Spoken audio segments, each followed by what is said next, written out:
Добре, да се представя. Казвам се Милен Метев. Роден съм от Севлиево, живея в София от около 6-7 години. Имам 3 деца, щастлив татко, 2 момичета и 1 момче.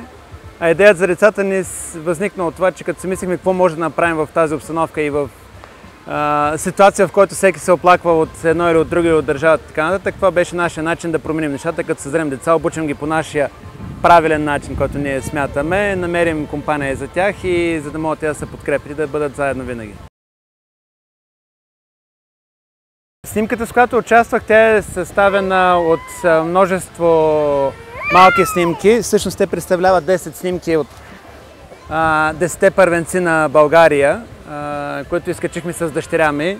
Това е инициатива, която подхванах преди близо 2 години, когато известно време бях без работа и реших, че по-добре вместо да седя вкъщи и да се самосъжалявам, е да отида малко в планината с децата си. Като нещо, което успяхме да постигнем там, ходейки планините много често, само с някои от децата, често съм качвал върхове и сам, беше да изкараме време далеч от всичко, далеч от всички шумове, от всички дразнители на нашето ежедневие, да прекарам с децата си. Най-малкото, което да усетим природата, да ги науча как да оценяват това, което е извън бетонните стени и пътища на градовете и по начин, по който може да се усети, когато човек е сам със себе си и с тях.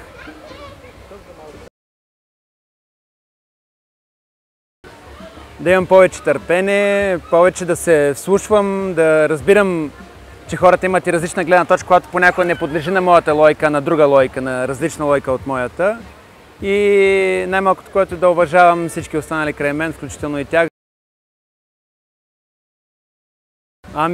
Аз се надявам много бързо да станат по-умни, по-красиви, по-успели, така с повече приятели, повече връзки, познанства и най-вече по-щастливи от мен, независимо колко щастлив съм аз.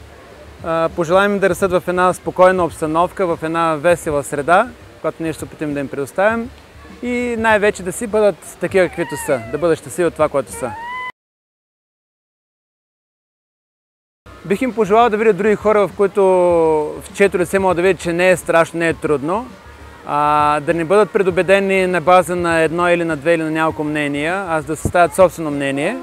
И всъщност не се направят деца, когато са готови за това. Не да го направят, защото някой ми казва, че трябва да са готови или че трябва да имат деца, а защото те истински са готови и искат да имат деца, за да гледат и щастливи и хубави дечица. Си.